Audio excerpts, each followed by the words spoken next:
है रज़ाए ज़ाते बारी अब रज़ाए क़ादियाँ. Kemudian kita lanjut pada pembahasan tentang ilham-ilham yang berkaitan dengan Masjid Mubarak.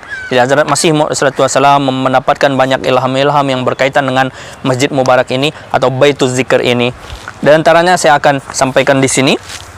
Jadi pertama, mubarikun wa mubarakun wa kullu amrin mubarakin yuj'alu fih.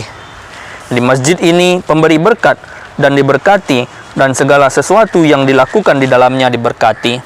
Jadi ini salah satu wahyu Allah Subhanahu wa taala kepada Hazrat Masih Maud SAW bahwa masjid ini, Masjid Mubarak ini, kenapa dinamakan juga Mubarak?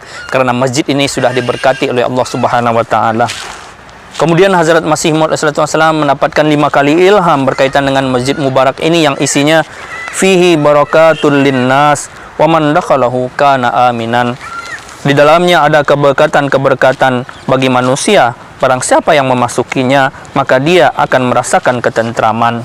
Nah, ini juga salah satu janji dari Allah Subhanahu wa taala, man dakhalahu kana aminan, bahwa orang yang masuki masjid ini akan merasakan ketentraman, akan merasakan kedamaian. Tapi ini juga ada syaratnya. Yani orang yang betul-betul berniat beribadah kepada Allah Subhanahu wa taala, berniat untuk bersujud kepada Allah Subhanahu wa taala, menyerahkan diri kepada Allah Subhanahu wa taala, maka ketika dia masuk ke dalam masjid yang penuh berkat ini, dia akan merasakan keamanan, merasakan ketentraman dan kedamaian.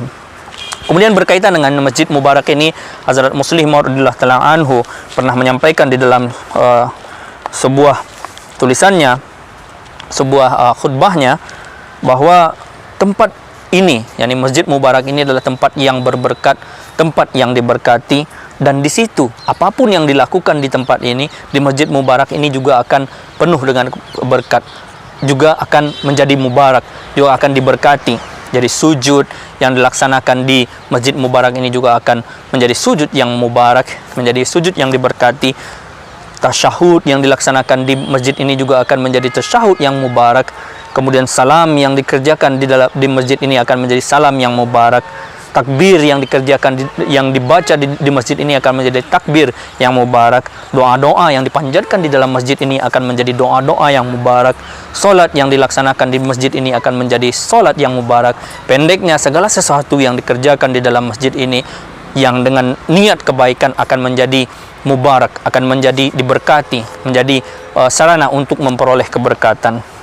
Kemudian masih berkaitan dengan Masjid Mubarak ini, Hazrat Muslih Maud radhiyallahu ta'ala anhu di dalam dalam sebuah kesempatan, di kesempatan lain menyampaikan tentang sebuah kisah. Ada seorang Hindu yang mempunyai ilmu tawajjuh, mempunyai keahlian ilmu tawajjuh. Ilmu tawajjuh itu semacam mesmerism.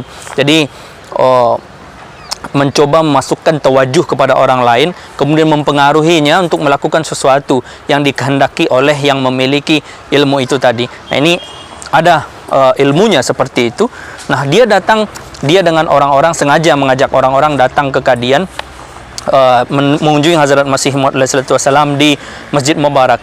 Dia tujuannya adalah untuk memasukkan ilmunya mempengaruhi Hazrat Masih Maud SAW dengan ilmunya, kemudian membuat Hazrat Masih Maud SAW nauzubillah melakukan sesuatu yang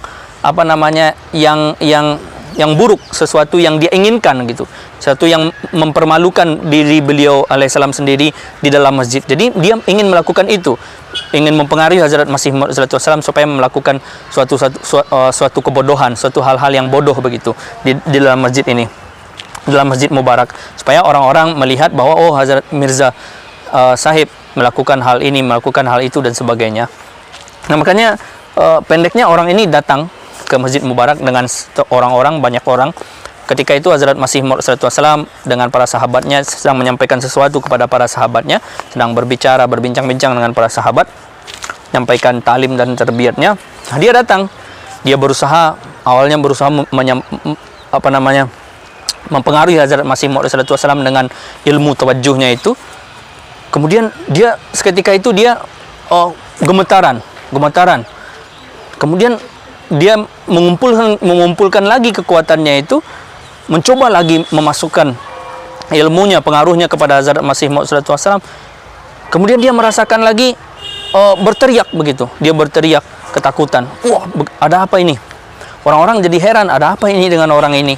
Nah, kemudian dia berusaha lagi untuk ketiga kalinya mengumpulkan segala sesuatu, mengumpulkan segala ilmunya, mencoba mempengaruhi Hazrat Masih Maud sallallahu alaihi wasallam. Kemudian dia setelah itu melarikan diri dan tak sadarkan diri, keluar dari masjid dan tak sadarkan diri. Nah, ketika itu orang-orang bertanya kepada orang ini, kepada orang Hindu ini, ketika dia sadar bahwa kenapa kamu seperti itu ketika berada di dalam masjid ini, kata orang-orang kepada dia kan. Nah, dia menjawab, ketika saya mempengaruhi Mirza Sahib pertama kali, saya melihat di dalam di depan saya di jarak yang tertentu ada seekor singa, katanya, seekor singa lapar yang duduk di situ yang siap menerkam saya, katanya.